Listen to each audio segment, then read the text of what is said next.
Minha diretoria, a última rodada do Campeonato Brasileiro também nos proporcionou algumas cenas das quais a gente achou que já estava começando a se livrar. Por um lado, a gente tem a SAF do Botafogo fazendo as coisas direito, as coisas funcionando e ganhando, e por outro lado, a gente vê a SAF do Cruzeiro batendo um pouco de cabeça num primeiro momento. Eu sempre contestei aqui, desde o primeiro dia, que eu achava que o Alexandre Matos não era o cara para ser o gestor de uma empresa como o Cruzeiro.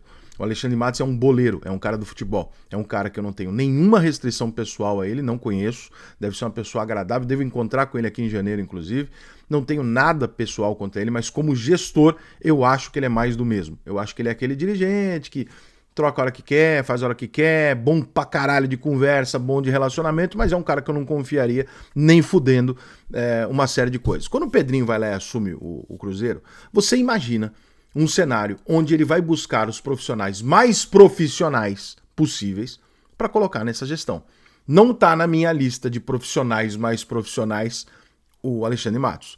Por contratos, por ideias, por mil coisas que eu já vi fazendo futebol, das quais eu discordo absurdamente. Não é questão de uma pessoa que entenda ou não de futebol, mas é uma pessoa que faz muito omelete se tiver muito ovo. Se não tiver o ovo, o omelete dele é ruim.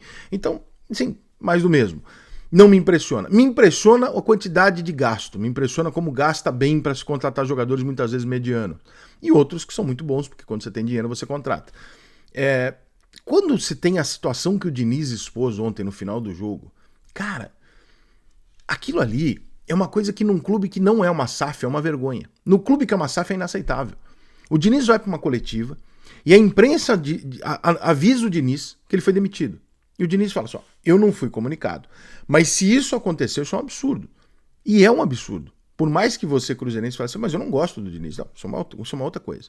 Mas eu acho que o Diniz fez um mau trabalho. Isso é outra coisa. A questão é, se o Diniz eventualmente for ser demitido, como tem uma reunião marcada para daqui a pouco, o Cruzeiro tem que conversar com o Diniz e isso vazar para a imprensa oficialmente depois. Nunca, em nenhuma hipótese, antes.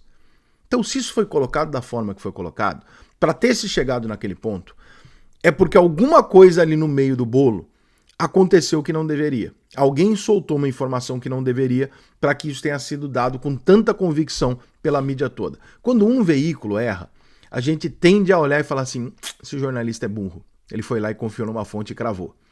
Quando todos os veículos erram, é porque alguém na sala de imprensa foi lá e falou que não devia. É difícil todo mundo errar coletivamente, né? Você tem bons e maus profissionais em todas as áreas. Então é muito difícil a imprensa inteira cravar uma informação que veio do nada. Essa informação veio de dentro do Cruzeiro. Alguém de dentro do Cruzeiro passou a informação que o Diniz seria demitido para a imprensa. Eu não sei se ele vai ser demitido, porque depois do esporro que ele deu ontem no Alexandre Matos e no Cruzeiro, é capaz de, para não ficar feio, os caras sentarem numa mesa com ele hoje e manterem o cargo dele. Eu sou contra a demissão do Diniz, porque eu acho que você tem que ter uma coisa chamada convicção. Quando você é uma SAF, você pode ter convicção. Quando você é dirigente, você tem um conselho todo enchendo o seu saco, você vai lá ter que mudar de ideia. Quando você é uma SAF, em teoria, uma das boas coisas da SAF é você poder ter convicção em trabalhos a médio e longo prazo. Quando você contrata o Diniz, você sabe exatamente o que você está contratando. Se o Cruzeiro contratou o Diniz para tapar um buraco esse ano, foi burro pra caralho, porque você contratou um treinador de médio e longo prazo para resolver um problema a curto prazo. Você foi burro pra caralho. Você fez isso, desculpa, mas eu não faria. E eu não sou gerente de futebol de clube nenhum.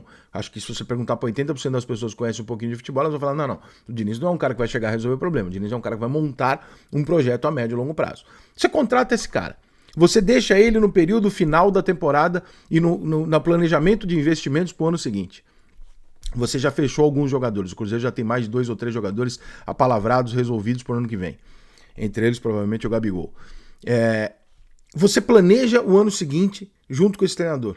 Esse treinador vai e conhece o elenco para dizer para você em dezembro, ó, esse aqui não, esse aqui, o problema tá aqui, aqui, aqui. Por quê? Porque você confia no trabalho desse cara. Porque você escolheu esse cara para conduzir o seu time no ano que vem.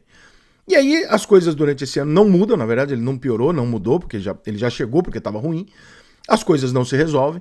Tem ali com facilidade de entendimento e meia dúzia de conversa que você tiver em bastidor, você vai saber que aquele áudio ali fudeu tudo, o áudio do presidente do Cruzeiro, porque óbvio que foderia. E, de novo, eu não sou contra o áudio, tá? Eu não acho que o Pedrinho tá errado. Eu acho, pelo contrário, que falta isso no futebol brasileiro. Falta dirigente chegar nos seus funcionários, os profissionais de futebol, e terem intervenção. Mas, Rica, você quer que o cara... Eu não estou dizendo pro presidente mandar o treinador jogar no 3-5-2 ou no 4-4-2. Mas, na minha cabeça, eu sou dono de um clube. Eu vou lá e contrato o Lucas Moura. e gasto os tubos para contratar o Lucas Moura. O treinador tá feliz que eu trouxe o Lucas Moura. Quando eu vejo esse treinador pegar por durante 6, 7 jogos, improvisar o Lucas Moura e diminuir a capacidade dele para escalar o Luciano, eu vou chamar o treinador na minha sala e falar, querido, deixa eu te falar uma coisa. Eu gastei 30% do meu orçamento em cima do Lucas Moura. Ele vai jogar na posição dele. Ah, mas não tô discutindo com você. Eu tô comunicando você que o meu maior investimento vai ser potencializado. Isso aqui é um negócio. Ele vai ser potencializado. Depois você se vira. Ah, eu não consigo, então sai. Simples. Isso é a relação de um chefe com um funcionário. Você consegue fazer o que eu preciso? Não, então muito obrigado. Um grande abraço. Simples. Essa relação tem que acontecer. O Pedrinho tem todo o direito de ligar lá e falar assim, ô, pessoal, eu contratei 9 jogadores. 9 jogadores para qualificar o elenco. Por que 7 estão na reserva? Eu quero os 9 jogando. Vocês me pediram para contratar esses caras. Eu gastei um puta de um dinheiro. Eu quero os caras jogando, caralho.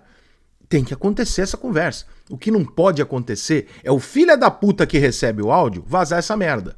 Que é quando acontece, que é uma discussão que eu acho engraçado pra caralho, e a gente tem hoje no Brasil, que é assim, quando vaza o áudio de alguém, quando eu ouço esse tipo de coisa, tipo mamãe falei, pra mim o filho da puta é o cara que vazou o áudio, não é o cara que mandou o áudio. Porque o que o cara tá falando em off, no áudio, não é pra chegar de conhecimento público. Então não é pra ser discutido publicamente. Ah, ele disse aquilo, ele não disse aquilo pra você. Ele disse aquilo pra um amigo, o que você fala em off pra um amigo é problema seu, irmão. Você não tem que dar satisfação pro mundo, porque se você quiser dizer pro mundo, você diria.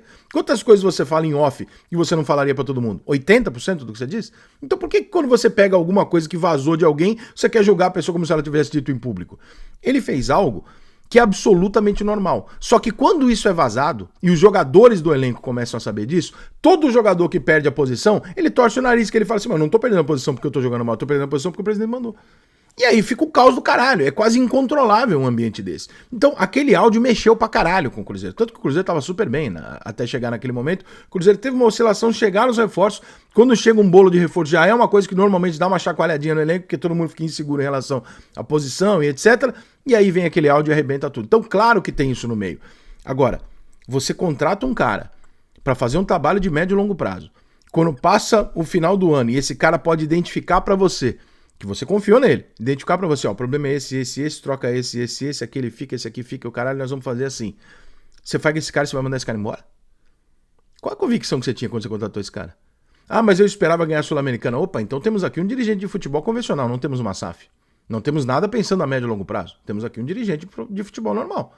Então, desculpa, mas isso não faz o menor sentido. Essa reunião nem deveria acontecer. Essa situação entre o Diniz e o Matos tá clara que ela tá ruim. Se ela tá ruim, o Matos escolheu errado e se mudou de ideia midiaticamente do jeito errado, tinha que ter resolvido nos bastidores, de modo que não tem ninguém certo nisso. Não tá certo. A condução desse problema, ela jamais deveria ter chegado no ponto de terminar uma temporada com o Cruzeiro cheio de perspectiva para a próxima e o dirigente de futebol do Cruzeiro está em rota de colisão com o treinador na entrevista coletiva, publicamente. Em vez dos dois terem sentado resolvido, isso jamais ter saído. Saiu o áudio do presidente de dentro para fora, falando sobre os jogadores, cobrando os jogadores jogarem, e agora sai de dentro para fora um racha entre o diretor de futebol e o treinador de futebol. Cruzeiro, você é uma SAF. Você tem que dar o exemplo. Se você for fazer igual qualquer clube amador, não tem por que a gente acreditar que você é uma empresa. Então, o Cruzeiro começa a SAF mostrando os mesmos erros de uma diretoria convencional. Eu espero que essa reunião de hoje seja para acertar as coisas, mesmo que alguém tenha que cair, um dos dois lados, ou o treinador, o dirigente, seja quem for. Agora, manter essa rota de colisão do presidente falar uma coisa, um filho da puta vazar, o vazamento atinge o vestiário, o treinador não sabe se ele fica ou não, os jogadores sabem que o treinador tá na berlinda, o dirigente de futebol diz que o cara fica 3 dias depois disso, o cara vai embora. Meu irmão, tem alguma coisa muito errada, né? Ou se alguém achar que tá certo, aí realmente fudeu, aí, porque realmente a gente não tem que ter esperança.